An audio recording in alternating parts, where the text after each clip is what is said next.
Salut l'équipe, comment ça va? Bienvenue aujourd'hui pour un live tardif parce qu'il est très très tard, il est 23h30 je crois. Évidemment parce qu'aujourd'hui c'est la sortie des spoils complets. Les spoils complets sont sortis il y a quoi une demi-heure, hein. J'ai juste eu le temps de les remettre sur Discord pour qu'on puisse les lire ensemble tout simplement pour les rendre dispo à la commu. Donc voilà les gars, aujourd'hui comme vous avez capté on va faire ça. Et d'ailleurs, j'en profite pour vous dire, n'hésitez pas de rejoindre le Discord, de discuter avec la commu, de partager vos théories, etc., etc. Parce que voilà, c'est là-bas où tout se passe, c'est là-bas où on discute de tout ça. Et d'ailleurs, c'est là-bas où je vous publie tous les spoils, les épisodes, etc., etc. Donc tout est disponible là-bas, n'hésitez pas à les checker. Sinon, comme d'habitude, si vous voulez soutenir la chaîne, surtout pour la team YouTube, n'hésitez pas à juste liker, commenter et follow parce que ça nous aide pour le référencement et l'algorithme. Donc n'hésitez pas. Sinon, il y a la petite souscription YouTube hein, pour les personnes qui veulent participer de manière financière. Donc voilà, j'ai fait le tour de l'auto-promo. Let's go, on va commencer. Donc aujourd'hui, on va avoir les spoils complets. Donc c'est vraiment colossal, c'est vraiment dense. Il y a vraiment énormément d'informations. On a des réponses par rapport à ce qu'on avait lu hier. Et évidemment, il manque beaucoup de choses. Et j'aimerais aussi dire qu'il y a beaucoup de choses qui ont été, on va dire, déformées soit par la traduction, soit par les leakers, parce que c'est pas tout à fait exactement ce qu'on avait compris hier, évidemment. Donc c'est comme ça, c'est les spoils. C'est toutes les semaines la même chose. Donc je pense qu'on devrait même pas tarder et rentrer direct dans le vif du sujet. Donc j'espère que vous êtes bien prêts. Normalement, voilà, je mets ça. Et c'est parti. Donc voilà, le chapitre, c'est le 1122 qui s'appelle « Quand le moment sera venu ». Donc c'est parti les gars. On commence par, on l'avait déjà lu, mais là il y a plus de détails. Cover du chapitre, donc c'est Eiichiro Oda, donc qui a fait une illustration de Smoker que Koei Horikoshi, donc l'auteur de My Hero Academia, lui avait envoyé il y a 22 ans. Oda l'a fait en guise d'adieu car son manga My Hero Academia se termine la semaine prochaine. Donc voilà les gars, pour moi je vous avais déjà dit que j'avais fini le manga et je pensais que le dernier chapitre était déjà sorti, enfin j'en étais pas sûr, mais en tout cas tout ce qui est combat final etc., etc., tout est fini et là en fait on voit un petit peu ce qui se passe après la période de guerre, la période de trouble. Donc voilà, tout est terminé. Et on va regarder la semaine prochaine ce qui se passe pour voilà, lire le dernier chapitre hein, de MHA. Donc voilà, on n'en parle pas trop sur la chaîne, mais voilà, c'était pour vous dire que j'ai fini le manga et que voilà, il mérite d'être lu. Donc n'hésitez pas, surtout en plus qu'on est dans les épisodes, on est quand même très très loin, hein. On n'est pas loin de la fin, donc si jamais vous suivez les épisodes, les derniers sortis en date, vous pouvez reprendre les scans assez facilement et terminer le manga assez rapidement. Donc voilà pour ça. La suite. On commence donc le chapitre. Le chapitre commence avec davantage de réactions venant du monde entier, comme par exemple Dressrosa. Les gens ont peur que leur pays sombre sous la mer, tandis que les pirates pensent déjà qu'il y a une chance qu'ils puissent dominer le monde. Donc ça c'est intéressant, pourquoi? Parce que voilà, théorie confirmée, c'est des choses que je vous avais dit, le message de Vegapunk va changer énormément la mentalité des gens, et je pense qu'il y aura une répercussion directe et immédiate après les événements de Egghead sur le monde entier, c'est-à-dire que je vous avais parlé d'Exode, les personnes qui veulent changer d'île, peut-être aller en hauteur, les réfugiés climatiques, voilà. Donc voilà, c'est des références à notre monde actuel qui se passe actuellement dans One Piece. Donc voilà, théorie confirmée, je suis assez content parce que c'était aussi d'une part totalement logique. Totalement logique. Et puis voilà, Oda construit quand même bien les choses. Et c'est aussi une manière d'impliquer le monde entier dans cette guerre finale, tu vois. Il a fait en sorte que les enjeux touchent tout le monde, tu vois. Donc c'est assez bien fait de sa part. Ensuite, à l'hôpital de la marine, Kobe repense au moment où il a parlé à Luffy de ce que cela signifiait d'être le roi des pirates. Mais Kobe est déterminé à stopper Luffy. Donc évidemment, quand on lit ça comme ça, on se dit, bon, il a du courage quand même, parce que stopper Luffy, il va falloir y aller. Mais je pense que c'est aussi quelque chose qui va, entre guillemets, se réaliser. Je dirais pas arrêter Luffy, mais il va être un rempart plus tard, hein, bien sûr, je passe pour la fin du manga. Je pense qu'à la fin du manga, il sera un rempart suffisant pour stopper les actions de piraterie de pirates tels que Luffy. Mais pour moi, ce sera plus quelque chose comme Garp, qui potentiellement, pour Luffy, ce sera pas vraiment la même relation. Je pense pas qu'il y aura des combats où il y en a même des combats égaux tout court.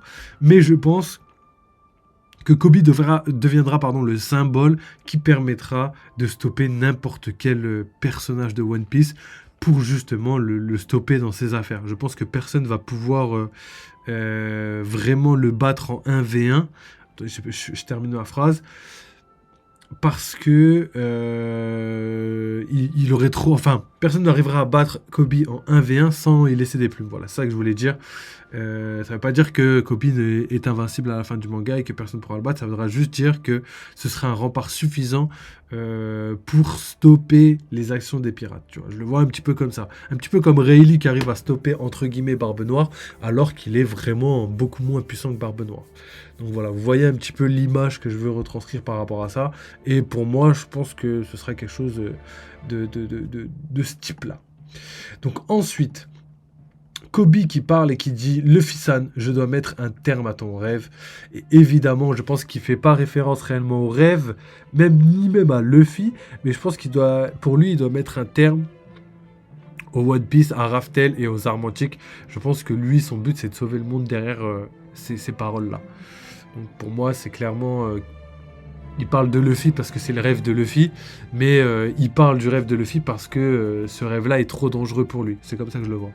Ensuite, vers l'île de Kalai Bali, Baggy parle à tous ses subordonnés.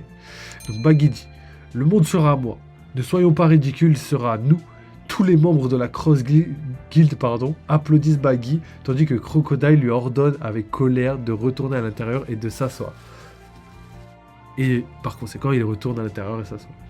Donc ça, c'est assez intéressant parce que voilà, Baggy continue contre toute attente de mettre feu aux poudres, ce qu'il faisait pas du tout avant. C'est-à-dire que là, on dirait qu'il a changé un petit peu de mindset. Je pense qu'il y a quelque chose qui l'a fait changer. On l'a vu dans les précédents...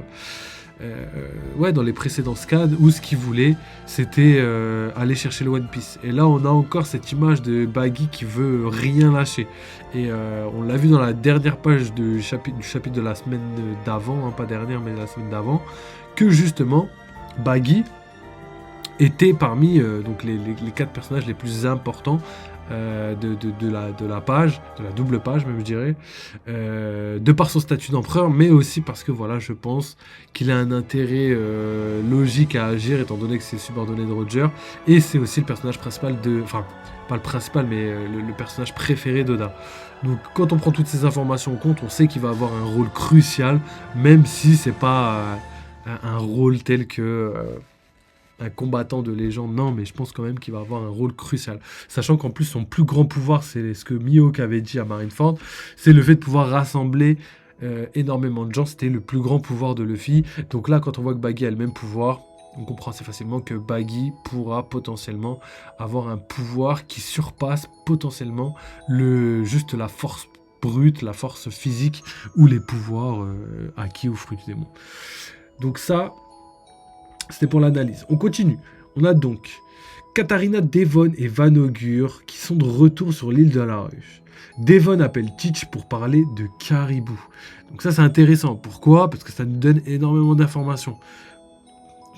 Quelles informations on pourrait tirer de tout ça ? Tout simplement que déjà, la Ruche et Egghead, il y a moins d'1 jour de trajet. Donc c'est une île qui est très très proche dans le Nouveau Monde. C'est pas une île qui est très très loin. Elle est aussi proche que Elbaf, on va dire. Pourquoi ? Parce que voilà, les géants, ils ont mis autant de temps pour faire Elbaf, Egghead, que la Ruche, que Katarina Devon a mis de temps pour rentrer à la Ruche.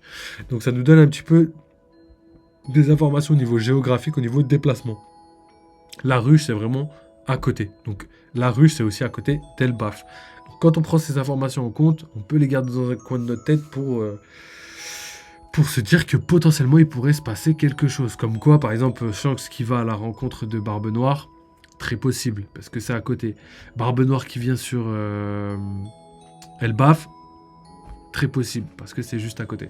Donc voilà, c'est des choses, des informations qui servent à nous donner un petit peu des localisations, des distances. Et du coup, de théoriser là-dessus, c'est des choses qui pourraient être complètement cohérentes. Donc la suite.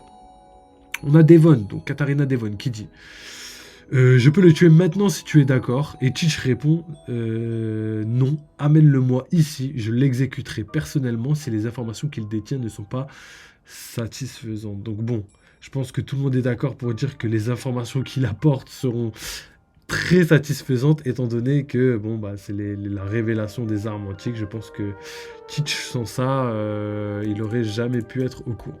Donc voilà, ça montre aussi la construction d'Oda, hein, la manière dont il a de construire les choses de manière très carrée et depuis très très longtemps.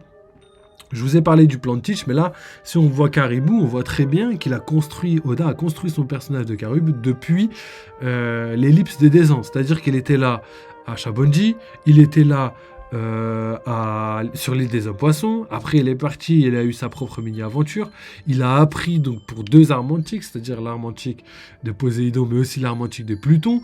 Il a appris énormément d'informations. Et là, on le retrouve, je dirais quoi, 10 ans plus tard. Hein, je me rappelle plus trop des...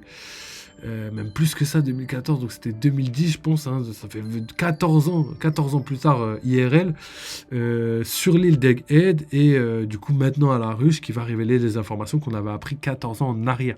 Donc ça vous montre un petit peu la manière dont Oda construit ses personnages. C'est pour ça que je vous dis que Barbe Noire, la construction de Barbe Noire, elle est pareille, mais de manière beaucoup plus pertinente et plus construite. Il n'y a pas que 2-3 informations, il y a énormément d'informations. Je vous ai parlé de son plan, le fait que depuis tout petit, il dort pas, donc il s'instruit. Il a appris sûrement la plupart des fruits du démon, il les connaît peut-être par cœur, même je dirais sûrement par cœur. Il connaît aussi énormément de choses, niveau stratégie, même au niveau de son plan, la manière dont il a élaboré son plan, il a tout échafaudé. Il était sur le navire de Barbe Blanche, il savait qu'il fallait pas qu'il fasse de bruit pour éviter d'être remarqué. Après ça, pardon, il est parti récupérer son fruit du démon en tuant un commandant de l'équipage de Barbe Blanche, hein, c'est ça, le numéro 4, donc ça vous donne aussi la puissance, ça vous donne aussi un petit niveau de puissance auquel il pourrait appartenir, hein, c'est quand même... à l'époque, il avait toujours pas de fruits, donc il a réussi à tuer Satch sans fruit du démon, donc ensuite il a glow up grâce à son fruit et est devenu beaucoup plus puissant. Ensuite, après ça, son fruit lui a permis de capturer Ace et de le vendre à la marine en échange du titre de Shichibukai, le titre qui lui a servi à aller à la prison Dimple Down pour libérer les prisonniers du 6e cercle. Après ça, il est parti à Marijois pour récupérer le fruit de Barbe Blanche et le tuer par la même occasion, ce qui lui a donné le titre d'empereur qu'il a utilisé pour conquérir un territoire qui est la ruche, et aujourd'hui, son but, c'est de rendre la ruche viable pour devenir un pays membre du gouvernement mondial, étape dans son plan qui, je pense, sera une des étapes qui vont servir à réaliser son rêve, qui est devenir le roi du monde. Et pourquoi c'est pertinent? Parce que dans l'épisode, on l'a vu, d'après ses propres paroles, il l'a dit très clairement, je ne changerai pas de plan. Dès qu'il a appris que Kobe, c'était un membre du SWORD, et que du coup, la marine ne ferait pas en sorte de le récupérer, et il a clairement dit que dans tous les cas, il ne changerait pas son plan. Et retournement de situation, qu'est-ce qui se passe? Kobe est libéré, Garp est capturé, et là, cette fois-ci, Garp, c'est le symbole de la marine, c'est le héros de la marine. Le fait qu'un pirate puisse le tuer, ça entacherait tellement la réputation de la marine que le gouvernement mondial n'aura d'autre choix que d'accepter sa requête pour rejoindre le gouvernement mondial, et c'est ce qui lui permettra d'accéder encore une fois à une marche supplémentaire dans l'escalier qui va mener jusqu'à son titre du roi du monde. Ce qui est pour moi la suite logique des événements. Donc vous voyez que la construction d'Oda, rien n'est mis au hasard. Tout a été teasé dès le début, tout est méticuleusement bien rodé, et je pense que là, il n'y a rien qui peut l'arrêter pour aller jusqu'à son titre du roi du monde. Ce que Luffy... D'ailleurs, le parallèle avec Luffy est énorme, parce que voilà, Luffy s'est construit de la même manière, voire même plus construit encore. Et au final, lui, Luffy, son but, c'est de devenir roi des pirates. Et justement, les deux, accélèrent et courent vers la même vers des directions opposées, mais sur la même trajectoire. Et ils sont tous les deux au même titre, entre guillemets. Donc ils ont tous les deux le même nombre de poneglyphes, ils sont tous les deux à peu près au même stade de développement, c'est-à-dire au niveau de l'acquisition du One Piece, sont au même stade. Et au niveau puissance et vu de l'extérieur, on va dire, hein, pour l'instant, ils sont à peu près de la même puissance, même si je pense sincèrement que Barbe Noire est au-dessus. Je pense que Barbe Noire actuellement est l'homme le plus fort de tout One Piece. Donc voilà, je vous le dis, je pense que les gens qui sont assidus sur la chaîne le savent. Pas parce que j'aime Barbe Noire, hein, je juge jamais le manga par rapport à ce que j'aime. Je juge seulement par rapport aux informations qui ont été données. Et pour moi, c'est clairement des informations qui priment pour l'instant. C'est Shanks qui le dit lui-même que Barbe Noire est très très fort. Oda montre à quel point Barbe Noire est important. On l'a vu encore dans la dernière page du chapitre dernier. Donc voilà, je pense que vous avez toutes les infos. Je préfère juste vous le dire parce que je suis convaincu que ça va se passer comme ça. C'est pour moi celui qui a hérité de la volonté de Xebec. Donc tout ce que je dis pour moi, c'est d'un point de vue logique. C'est comme ça. Pour moi, les seules raisons pour lesquelles on veut pas que Barbe Noire, enfin, on pense pas que Barbe Noire va devenir l'antagoniste final entre guillemets du manga, c'est juste parce que potentiellement on veut pas. C'est vraiment c'est vraiment qu'on veut pas qu'il soit l'antagoniste final. Pourquoi? Parce que on veut un antagoniste badass, etc., etc. Et pour moi, c'est pas sur le physique qu'on doit jouer. Et Oda nous l'a montré énormément de fois. Les plus badass, souvent, sont pas les plus puissants. Enfin, à part peut-être pour Kaido ou pour quelques personnes comme ça. Quand on voit Big Mom, par exemple, qui est pas badass, hein, mais qui quand même fait le taf. Et pour être la femme la plus puissante du monde, elle a quand même eu un traitement quand même pas mal. Et les fans comprennent un petit peu la puissance qu'elle représente, malgré le fait que ce soit pas le type d'ennemi qu'on aurait voulu avoir en termes physiques. On a appris à apprécier aussi la manière de faire des personnages différents, tu vois. Surtout que One Piece, c'est quand même un manga où les personnages sont vraiment, vraiment, vraiment tous très différents. Juste à regarder l'équipage de Barbe Noire qui se trouve juste ici. Vous voyez qu'il y en a plein qui font pas, qui sont physiquement peut-être pas badass, mais qui sont parmi les hommes les plus forts du monde. Donc voilà. On termine avec ça et on va continuer avec la suite. On est à la partie 3. Retour sur l'île d'Egghead, le message de Vegapunk continue. Donc Vegapunk qui dit « Et c'est la vérité, Joey Boy, 3 petits points ». Donc on n'aura pas la suite pour l'instant. Et je pense que le message va s'arrêter là parce que vous allez le voir dans la prochaine phrase. Les prochaines phrases. Pendant que Vegapunk parle, Walküre attaque Emmet. Cette fois, le Dedenmushi spécial, donc le diffus escargophone, est bel et bien détruit et l'émission de Vegapunk est coupée brutalement. Donc là, voilà, ça y est, sa théorie doublement validée, parce qu'on l'avait déjà dit à l'ancienne, et là, une reconfirmation. Je vous avais dit que dans tous les cas, Oda nous couperait le message exprès pour nous faire un petit cliffhanger, etc., etc. Et là, il allait parler de Joey Boy et nous dire quelque chose de ouf, et au final, on n'aura pas la suite. Un peu deg, mais en même temps, c'était la suite logique de ce qui devait se passer. Donc ensuite, on a Venujuro qui poursuit toujours le Thousand Sunny. C'est ce que Zoro a remarqué dans le chapitre précédent, d'accord? C'est ça qui l'avait interpellé. Saturne est sur la côte, il se régénère des dégâts causés par l'attaque combinée de Luffy et Bonnie. On ne voit pas Bonnie dans ce chapitre. Donc voilà, est-ce que Saturne est tombé dans l'eau? Est-ce qu'il n'est pas tombé dans l'eau? Est-ce qu'il a réussi à nager sur la côte? Est-ce qu'il n'a pas réussi? Encore des questions qu'on n'aura pas pour l'instant. Mais le fait qu'il se régénère sur la côte, pour moi, il y a moyen qu'il a été envoyé direct sur la côte sans toucher la mer. C'est dommage parce que voilà, on aurait bien voulu avoir des révélations, mais ça, Oda va les garder très facilement pour la fin du manga. Ça, c'est une quasi-certitude.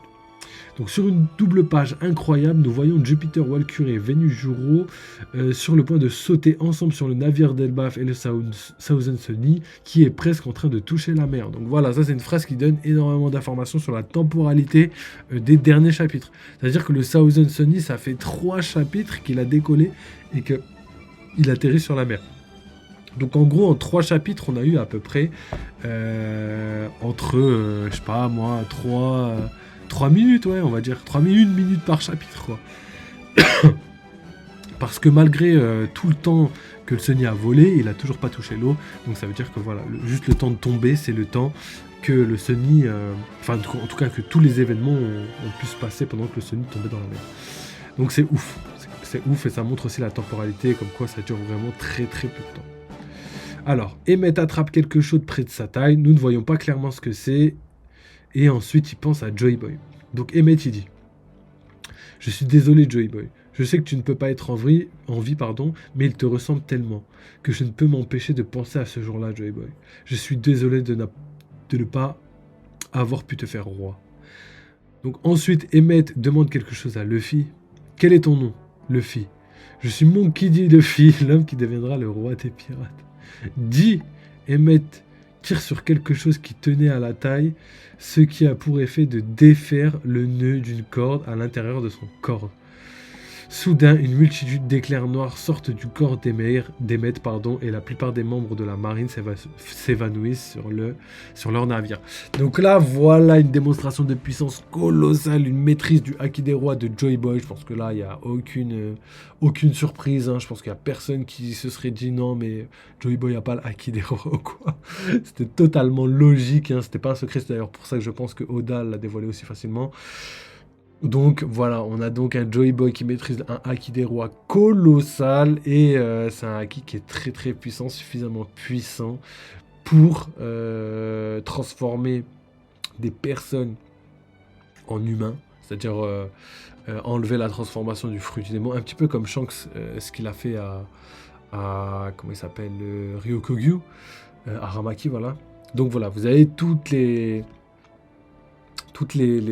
informations par rapport à ça, et ça montre aussi la puissance du Haki des rois et l'utilité du Haki des rois, et ça montre aussi énormément de choses par rapport à ce qui pourrait servir, on va dire, à détruire les Gorosei. Je pense que si on veut faire du dégât aux Gorosei, le Haki des rois va être nécessaire. C'est peut-être pour ça que parmi les alliés, il y a beaucoup de personnes utilisateurs du Haki des rois. Je pense par exemple à Zoro, je pense par exemple à Shanks. Après Shanks, je pense que son adversaire, ce serait plus Garling ou potentiellement un frère jumeau caché. Donc à voir, mais je pense sincèrement que le Haki des rois va être la clé qui va permettre justement de pallier à la transformation. Pas la transformation, mais plutôt à l'immortalité, la régénération du Gorosei. Donc voilà, ça c'est mon avis pour l'instant, on verra un petit peu par la suite. Hein. Je pense que là, la réponse, on va pas l'avoir tout de suite. Donc Luffy est sous le choc, Emmett qui rigole et qui dit « Hé Luffy !» Et Luffy qui dit « Quoi, du Haki des rois ?» Emmett, merci. Donc Emmett dit « Merci pour m'avoir permis de réécouter ce rythme nostalgique qui me rappelle tellement de souvenirs. » Et ensuite, sur une double page épique, nous voyons qu'Emmett libère son corps pour déclencher une attaque démesurée de Haki des rois qui affecte toute l'île d'Egghead. Nous pouvons voir de grands éclairs noirs et la mer trembler de loin depuis l'île d'Egghead. Et Emmett qui dit non, s'il te plaît, ne meurs pas. Donc là, je sais pas à qui il parle. On dirait plutôt Luffy qui dit non, s'il te plaît, ne meurs pas en parlant d'Emmett.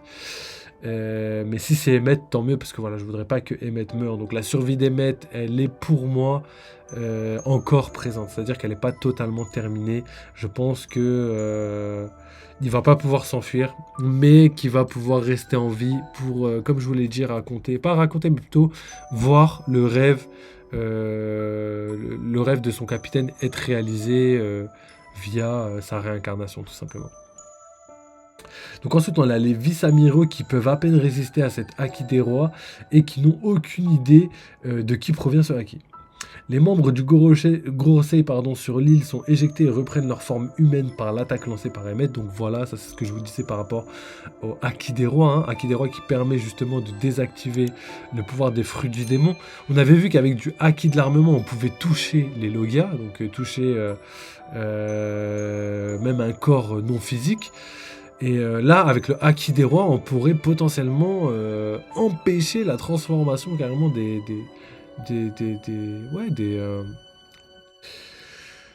fruits du démon, tout simplement. Donc je pense que c'est ce qui va servir à Luffy pour pouvoir battre Barbe Noire, parce que je pense que potentiellement le premier combat de Luffy contre Barbe Noire va mener à une défaite. Ça c'est à cause de Oda que je dis ça, parce que voilà, il nous a brain avec son message codé.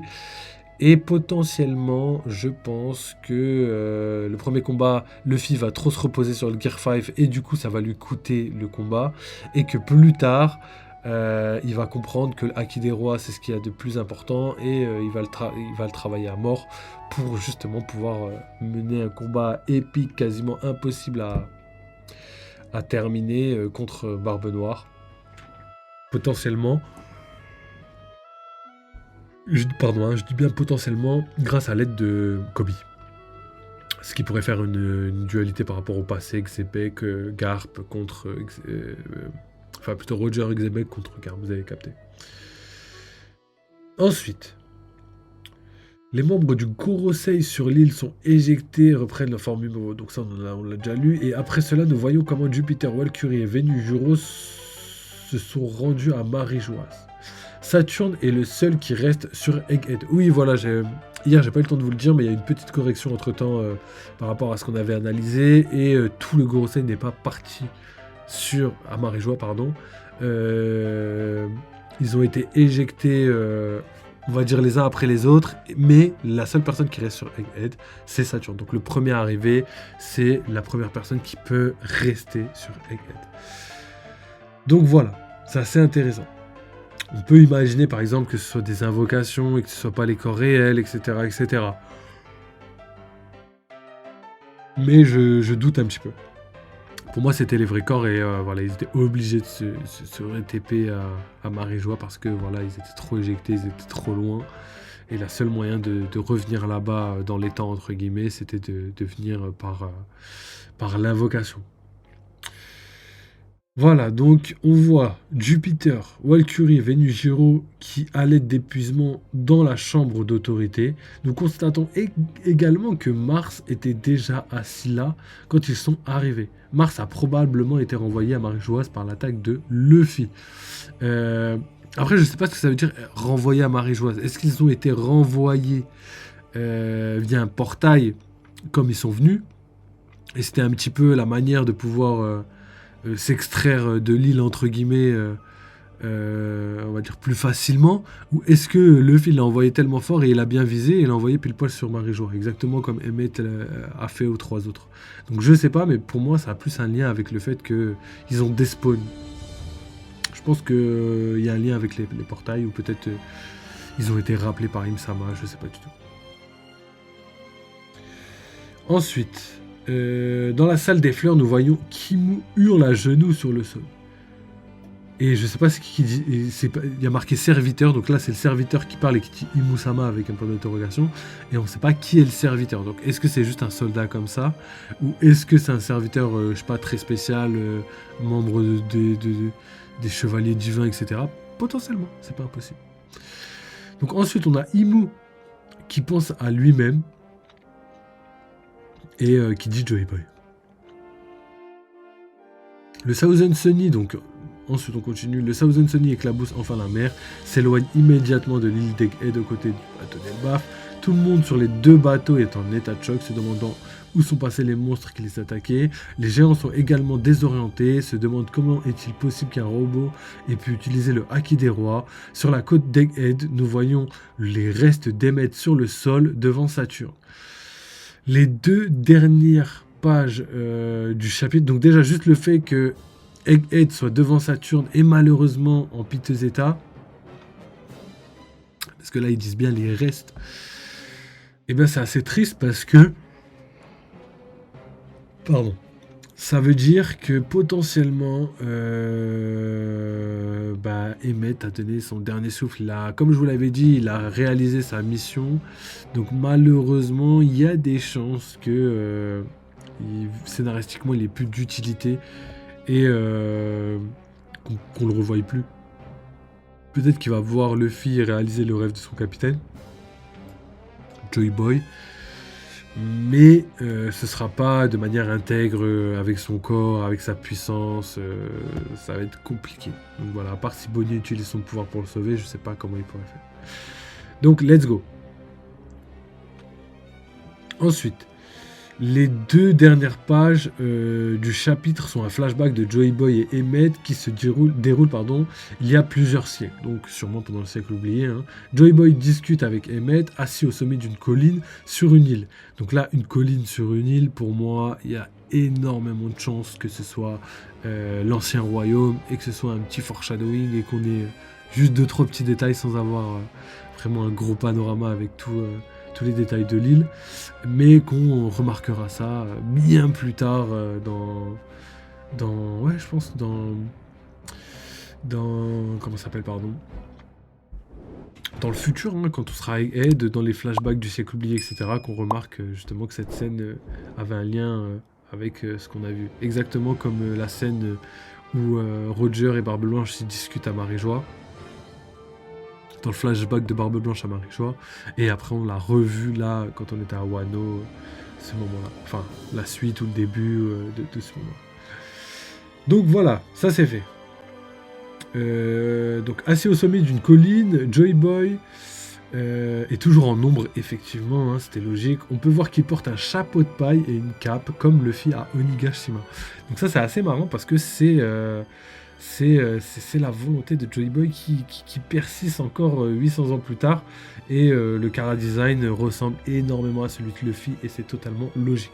Par contre, ce que j'espère, c'est que ce soit un boucanier, soit un géant qui soit bien plus grand que Luffy et que justement il ait des détails différents. Je pense aussi que c'est quelque chose que Oda va faire naturellement.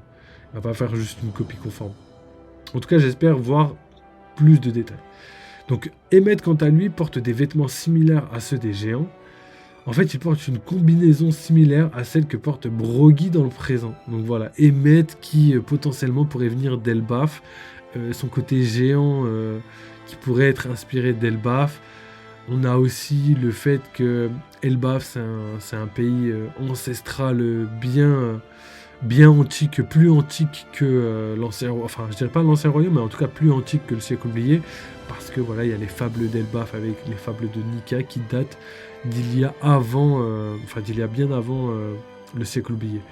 Donc, vous comprenez que si ça date d'avant le siècle oublié, forcément, l'île et même tous les mythes et tous les personnages entre guillemets qui sont là-bas datent d'il y a bien longtemps, en tout cas c'est leurs ancêtres. Et puis Elbaf, c'est des géants qui peuvent vivre 350 ans, même 400 ans, hein. Donc on peut supposer facilement que ce soit des gens qui puissent se reproduire depuis très longtemps. Là, il y a quoi, trois générations depuis le siècle oublié, c'est pas grand-chose, 3 générations. Donc, 3 générations, c'est Garp, Dragon, Luffy, tu vois. Donc, si les géants, ils ont des générations, c'est comme si Garp connaissait le siècle oublié et Luffy deviendra le futur roi des pirates, quoi. Donc, quand on le voit comme ça, on comprend que Elbaf, c'est aussi un petit peu logique que ce soit un pays bien vieux, tout simplement, et que ce soit qu'il y ait des événements antérieurs au siècle oublié, tout simplement. Allez, on continue, on va terminer avec les dialogues. Donc on a Joy Boy qui dit « Écoutez Emmett, quand le temps viendra », Emmett répond « Quand le temps viendra » pour l'interrogation. Joy Boy, je vais compresser mon haki le plus puissant et la sceller dans ton corps, pardon. Emmett est choqué. Joy Boy, un jour je mourrai, mais tu vivras bien plus longtemps que moi et il viendra un jour où je ne pourrai pas être là pour t'aider. Emmett qui dit je ne veux pas que ça arrive. Joy Boy répond quand ta vie ou celle des personnes que tu veux protéger sera en danger, tu sauras alors que le moment est venu et quand ce moment viendra, défais-le nous. Emmett dit quand le moment sera venu, tu viendras m'aider. Joy Boy dit c'est ça. Je viendrai te protéger du passé, comme je l'ai toujours fait. Les lumières dans les yeux d'Emmett changent de forme, car il est très heureux de ce que Joy Boy lui a dit. Emmett, merci, je suis très heureux, c'est comme si tu étais toujours avec moi. Joy Boy répond, bien sûr, mais nous parlons de quelque chose de très lointain, n'est-ce pas? Et Emmett dit, loin, loin. Et dans la dernière case du chapitre, nous revenons au présent. Les lumières dans les yeux d'Emmett se sont éteintes.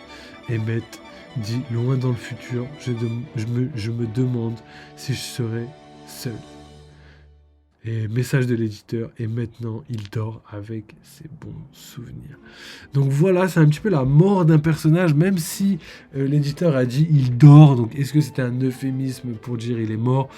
Potentiel, mais un petit espoir que ce soit pas la fin d'une histoire qui était sur la fin très très triste, hein, il a tenu tout ce temps-là, hein, 800 ans pour accomplir sa destinée entre guillemets.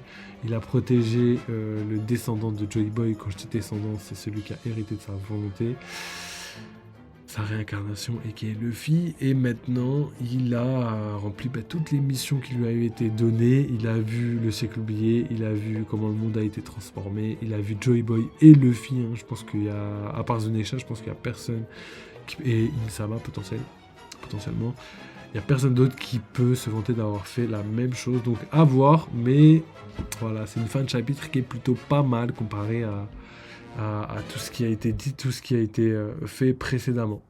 Donc voilà, je pense qu'on a fait le tour de tous les éléments importants du chapitre. Là, ce qu'on va faire, c'est qu'on va passer à l'analyse. On va analyser ça ensemble, on va parler des choses les plus importantes et on va s'arrêter là. C'est parti pour l'analyse, les gars, j'espère que vous êtes bien prêts. Donc on a quoi? On a un chapitre qui commence avec donc, juste pour l'analyse pure, on a donc une première petite partie de chapitre où justement on va avoir des réactions par rapport au monde de One Piece, la marine, Katarina Devon, etc., etc. Donc on aura sûrement, pour moi, Oda a choisi ces moments-là, hein, cette narration-là, pour potentiellement mettre en avant des choses qui pourraient avoir un impact très prochainement dans les chapitres qui vont arriver.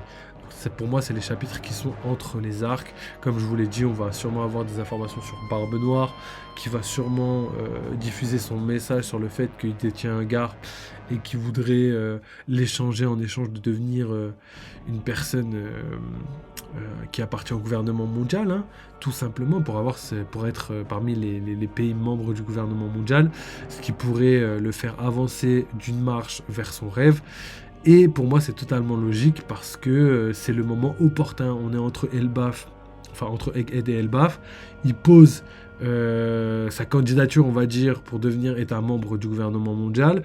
Et après l'arc d'Elbaf, on a la révélation sur le fait que Barbe Noire a rejoint justement le gouvernement mondial et que justement ça fait polémique, mais en même temps le gouvernement mondial et la marine est assez content parce qu'ils ont gagné une force de frappe colossale et ils ont récupéré Garp. Donc voilà, ils ont redoré leur blason et en même temps ils ont gagné en puissance.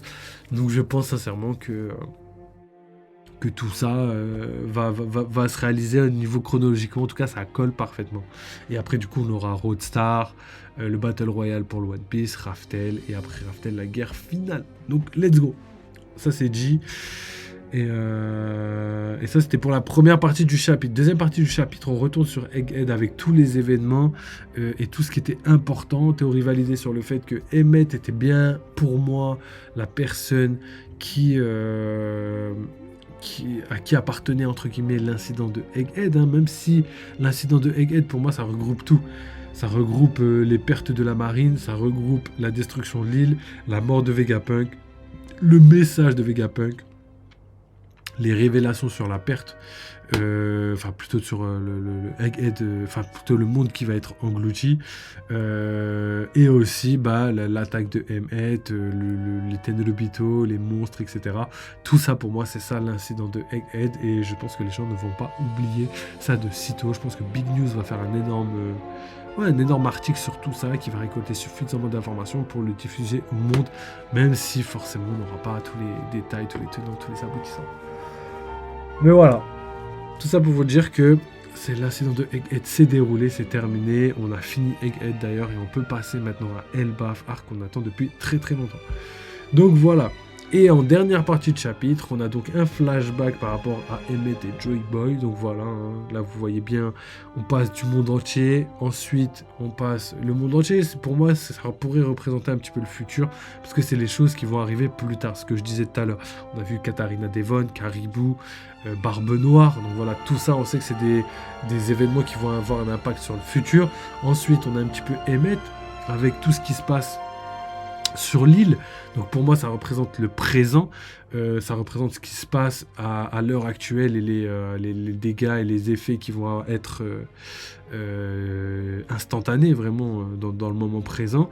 Et la dernière partie du chapitre représente pour moi le passé, parce qu'on aura un flashback de Egghead, pas de Egghead, pardon, mais de Joy Boy et Emmett, et là, justement, on aura donc des révélations, entre guillemets, sur Joy Boy et sur Emmett, qui pourront aussi avoir une cohérence avec tout le reste. Et les trois parties, donc le passé, le présent et le futur, sont tous liés d'une certaine manière, parce que voilà, on a par exemple Emmett qui a à peu près les mêmes vêtements que les géants, on a les géants d'Elbaf à être dans le présent, et on a aussi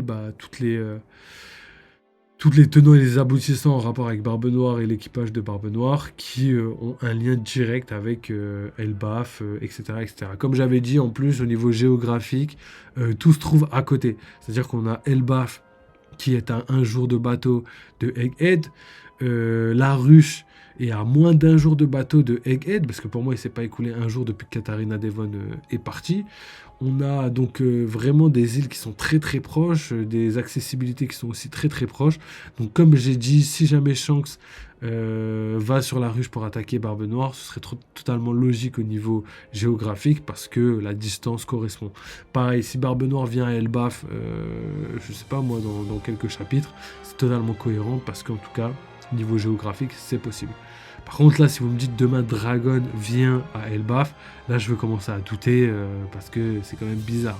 Dragon, c'est pas la même distance. On l'a vu avec Kuma, même avec son pouvoir de fou, Kuma, il a quand même mis très longtemps à arriver à Egghead. Donc, vous avez toutes les informations, je vous ai tout donné, les gars. Donc, voilà pour ça. Donc ensuite, on a Joy Boy qui libère une attaque de haki légendaire. Donc voilà, hein, le haki peut être scellé dans des objets. Et en plus, c'est une corde.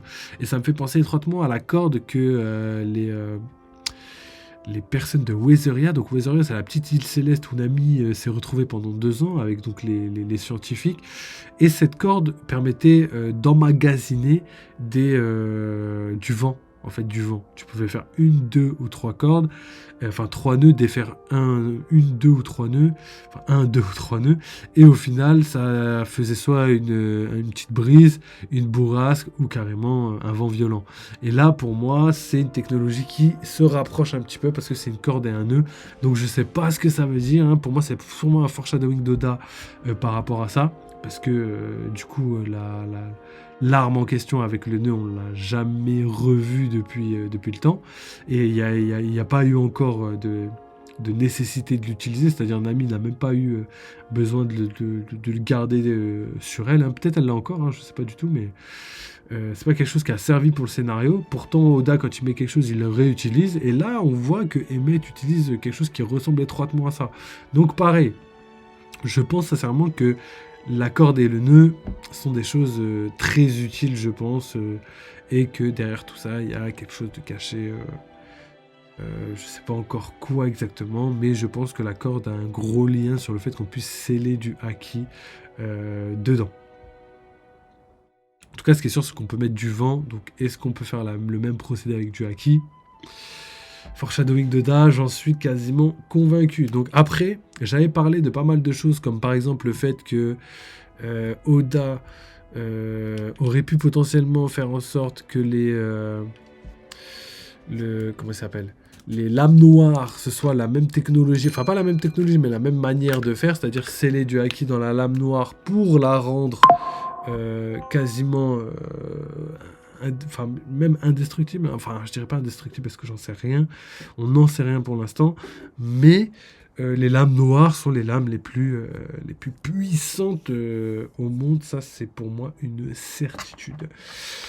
Et est-ce que c'est le même procédé ? Bah, malgré le fait qu'on a eu des informations supplémentaires par rapport à tout ça, je pense quand même sincèrement que le procédé pour rendre une lame noire, noire tout simplement, a un lien étroit avec du haki, et je pense sincèrement que ce soit du haki de l'armement. Je pense que c'est un lien avec le haki de l'armement. Pourquoi, je sais pas, mais j'ai réellement l'impression que c'est un lien avec ceci. Donc à voir les gars, mais je pense que on aura des réponses très prochainement parce que je pense que le Zoro va sûrement avoir un power-up en lien avec ça.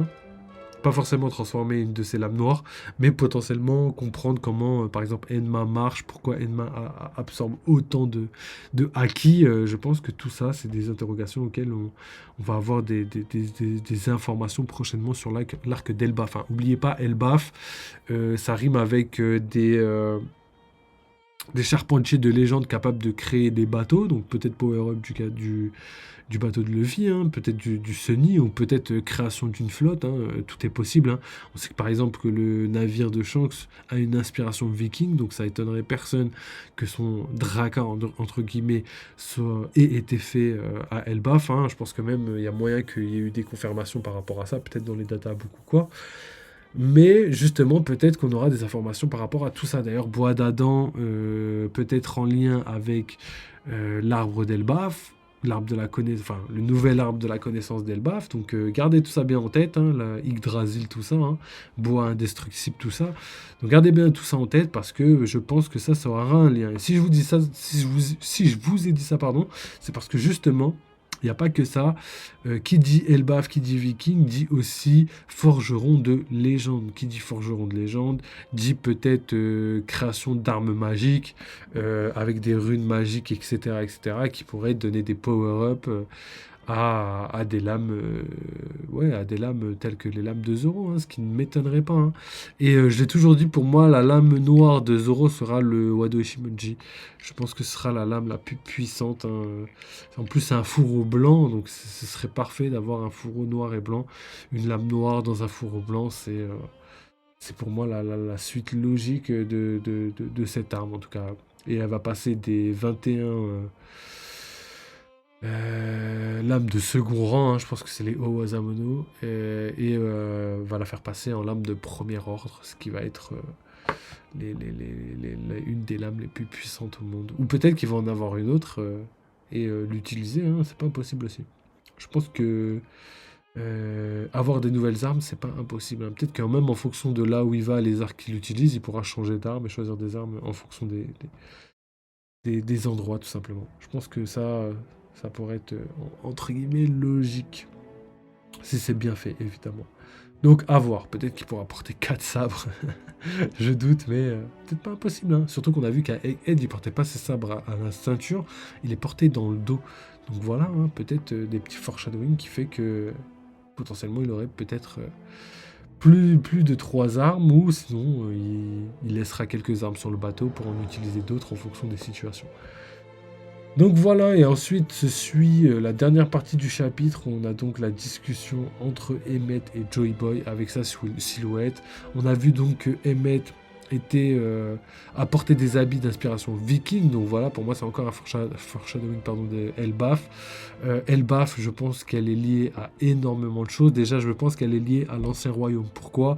Comme je vous l'ai dit, parce que Elbaf, c'est une île qui date de bien avant l'Ancien Royaume, bien avant, pas l'Ancien Royaume, mais vraiment le siècle oublié. C'est-à-dire que avant le siècle oublié, Elbaf était déjà là, parce qu'on a des mythes ancestraux qui datent bien avant le siècle oublié, comme la légende de Nika, elle date d'avant l'apparition de Joy Boy. Donc, vous comprenez que si elle date d'avant, ça veut dire que Elbaf était là avant. Après, est-ce que la population est là avant ?